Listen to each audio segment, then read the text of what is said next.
ایک نیا مینڈیٹ لے کے جو بھی گورنمنٹ آتی ہے وہ آئے دنیا کے پاس, کیونکہ دنیا اب ہمیں ایکسپٹ کرنے کے لیے تیار نہیں ہے. عالمی مالیاتی ادارے جنہوں نے پاکستان کو بڑی امیدیں دلائی تھیں, اور پاکستان کی یہی واحد امید ہے, نہیں ہے ہمارے پاس اب ریزروز کہ ہم پاکستان کو مزید کچھ آگے اسی انداز میں چلا سکیں. لیکن بدقسمتی ہے کہ اب تک الیکشن کی جانب جانے کے بجائے ہم مزید جو ہے وہ گہرائیوں کی طرف جاتے چلے جا رہے ہیں اور اندھیروں کی طرف گامزن ہیں. نہ جانے اب کیا قباحت رہ گئی ہے, کیونکہ سب کچھ سامنے آ گیا. مثال کے طور پہ میں چھوٹی سی بات کروں, ریزگنیشنز, قومی اسمبلی کے استعفوں کی بات چل رہی تھی. میں حیران ہوں, شاید آپ بھی حیران ہوں گے مجھ سے زیادہ, کہ ایک موقع پر اسپیکر قومی اسمبلی یہ کہہ رہے تھے, یہ کہہ کر استعفے منظور نہیں کیے جا رہے تھے کہ ہم جب تک کہ یہ فردن ہم سے نہیں ملیں گے تمام امیدواران, ہم ان کا نوٹیفیکیشن جاری نہیں کریں گے یا ان کے استعفوں کو منظور نہیں کیے جائیں گے, کیونکہ ہمیں نہیں پتا کہ انہوں نے بزور شمشیر یہ استعفیٰ دیا ہے یا اپنی رضامندی سے دیا ہے. اچھی بات ہے, ہو سکتی تھی, یہ بات کی جا سکتی ہے, اس بات میں وزن تھا. لیکن پھر اچانک ہی پہلے 10-12 استعفے منظور کیے گئے. اس کے بعد اس پہ الیکشن ہوا, عمران خان کو 7 یا 8 نشستوں سے عمران خان کامیاب ہو گئے. وہ سلسلہ تھم گیا. اب عمران خان نے, مجھے نہیں پتا کہ پاکستان تحریک انصاف نے یہ فیصلہ ڈیلیبریٹلی کیا اس ریئیکشن کو دیکھنے کے لیے کہ حکومت کا کیا ریئیکشن آتا ہے, یا واقعی وہ صدق کے دل سے قومی اسمبلی میں بیٹھنا چاہ رہے تھے, جس کا انہوں نے پہلے انکار کیا تھا. تو جب پاکستان تحریک انصاف نے اسمبلیوں میں واپس جانے کا ارادہ کیا تو 35 استعفے کے قریب استعفوں کو منظور کر لیا گیا. اپنی اسی بات کو جھٹلا دیا حکومت نے, فیڈرل گورنمنٹ کی بات کر رہا ہوں, یا اسپیکر کی بات کروں, یا قومی اسمبلی کی بات کروں, کہ وہ پہنچے نہیں تھے. اب تو نہیں گئے تھے وہ ان کے پاس, لیکن اس کے بعد بھی ان کو استعفے منظور کر لیے گئے. اس کے بعد اگلے ہی بینچ میں ایک اور 30 استعفے منظور کیے گئے. تو یہ میں اور آپ سمجھ سکتے ہیں یہاں پہ ایک بہت بڑا کردار قانون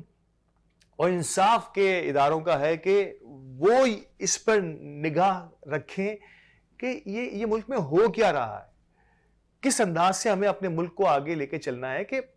اپنی ہی بات, یعنی کہ کتنا بڑا ہمارا ایوان, قومی اسمبلی, پاکستان کی اسلامی جمہوریہ پاکستانی قومی اسمبلی, اس کا اسپیکر اتنا پاورفل آدمی دنیا کا, یعنی کہ پاکستان کے مضبوط ترین لوگوں میں سے ایک آدمی ہوتا ہے یہ اسپیکر قومی اسمبلی. لیکن بدقسمتی سے ان کی آواز اور ان کے الفاظ کی کوئی وقت نہیں رہ جاتی جب ہم اس قسم کے بیانات دے دیں کہ پہلے ہم کچھ اور کہہ رہے ہوں, یعنی کہ ہماری سمت ہی چینج ہو جائے. اسے ہم پولیٹکس کہتے ہیں, اسے ہم سرپرائز بھی کہہ دیتے ہیں سیاسی انداز میں, اسے ہم یو ٹرن بھی کہہ لیتے ہیں, لیکن اس سے ملک کو کتنا نقصان پہنچا رہے ہیں, دنیا میں ہماری کتنی جگہ سائی ہو رہی ہے, اس کا کسی کو خیال نہیں ہے. میں حیران ہوں اور پریشان ہوں. کسی بنانا ریپبلک میں بھی اس قسم کی جو ایکٹیویٹیز ہیں اس کو بہت ہی ناپسندیدگی کے اظہار سے دیکھا جاتا ہے. لیکن بدقسمتی ہے کہ میں اور آپ اگر عوامی سطح پر دیکھا جائے تو ہم انتہائی مفقود الحال ہو گئے. جو قوم شہری کراچی اپنے گھر کے باہر ٹوٹی ہوئی سڑک اور اپنے گھر کے باہر بہتے ہوئے گٹر کو دیکھ کر بھی ووٹ دینے کے لیے نہیں جاتی, صرف یہ کہتے کہ میرا ووٹ دینے کا کوئی فائدہ نہیں ہے, تو پھر شاید ہم اسی حال میں رہنے کے قابل ہیں. اور مجھے لگ رہا ہے کہ اگر ہم اس صورتحال سے نکلنا چاہتے ہیں تو عوام کو اس کا نوٹس لینا ہوگا. جب تک عوام اپنے طور پر ان سب چیزوں کو نہیں دیکھے گی, ان تمام عوامل کا خود سے ادراک نہیں کرے گی, خود باہر نہیں آئے گی, اپنا احتجاج رجسٹر نہیں کرائے گی, تو میرا نہیں خیال ہے کہ ہم کسی بہتر نتائج کی طرف جا سکیں گے. دیگر سیاسی عوامل میں جو تیزی سے میں آپ کو بتا دوں کہ شاہد خاقان عباسی, اگر میں مسلم لیگ نواز کی بات کروں, تھوڑی سی پریشانی کے عالم میں ہے ان دنوں, اور شاہد خاقان عباسی جو سابق وزیر اعظم رہے ہیں اور بڑے اہم ستون ہیں پاکستان مسلم لیگ نواز کے, ان کی کچھ ناراضگیاں سننے میں آ رہی ہیں کہ مسلم لیگ نواز سے ان کی کچھ ناراضگیاں ہیں, اور ناراضگیوں کی وجوہات جو ہیں وہ ہیں مریم نواز کا پارٹی کے سینئر وائس چیئرمین کے عہدے پر تعینات ہونا. اور آپ کو شاید یہ سن کے حیرت ہوگی, بہت سارے لوگوں کو پتہ بھی ہوگا کہ کیپٹن صفدر جو مریم کے شوہر ہیں, وہ یوتھ کے پریزیڈنٹ ہیں، تو یعنی کہ ایک ہی گھر میں اتنے سارے اور بڑے عہدے دے کر میرا خیال ہے کہ پارٹی کو ٹوٹ پھوٹ سے بچانا ذرا سا مشکل ہوگا. پاکستان مسلم لیگ نواز کو اس پر ٹھنڈے دماغ سے غور کرنا ہوگا. اور ایک اور خبر مجھے اور آپ کو کے علم میں آ چکی ہے کہ مریم نواز اب واپس آنا چاہ رہی ہیں اور واپس آ کر وہ سیاست میں اپنا بھرپور رول پلے کرنے کی جو ہے وہ کا شوق رکھتی ہیں. اور یہ باقاعدہ ٹاسک لے کے پلان کے ساتھ لندن سے وہ واپس آئیں گی. وہ آئیں گی یا نہیں آئیں گی، اور آئیں گی تو اس کے بعد اگر وہ آ جاتی ہیں 29 کی غالباً 29 جنوری کی ڈیٹ دی گئی ہے، اگر وہ آتی ہیں تو ان کا استقبال سے لے کے ان کے پلان تک کے اگلے مرحلے کو کس انداز سے پاکستان کی عوام لیتی ہے. خود پاکستان مسلم لیگ نواز جو ہے وہ اس کو کس انداز سے ملک کی موجودہ صورتحال سے ایلوبریٹ کر پاتی ہے. کیا مسلم لیگ نواز پنجاب میں کھوئی ہوئی اپنی ساکھ کو دوبارہ سے بحال کرنے میں کامیاب ہوتی ہے؟ جو مریم کراؤڈ پولر کی حیثیت سے مشہور ہیں، کیا وہ دوبارہ سے اس کراؤڈ کو جس کو عمران خان نے اپنے نام کر لیا ہے، کیا وہ دوبارہ سے اس کراؤڈ کو اپنی طرف لانے میں کامیاب ہوتی ہیں؟ یہ آنے والا وقت ثابت کرے گا. لیکن پاکستان کی معاشی صورتحال نے عوام کی کمر توڑ دی ہے، اور اس پر یقینی طور پر وقفے کے بعد پروگرام کے آخری حصے میں ضرور بات ہونی چاہیے. تو اس پر بات کریں گے. ہمارے ساتھ رہیے گا. وقفے کے بعد دوبارہ حاضر ہوتے ہیں.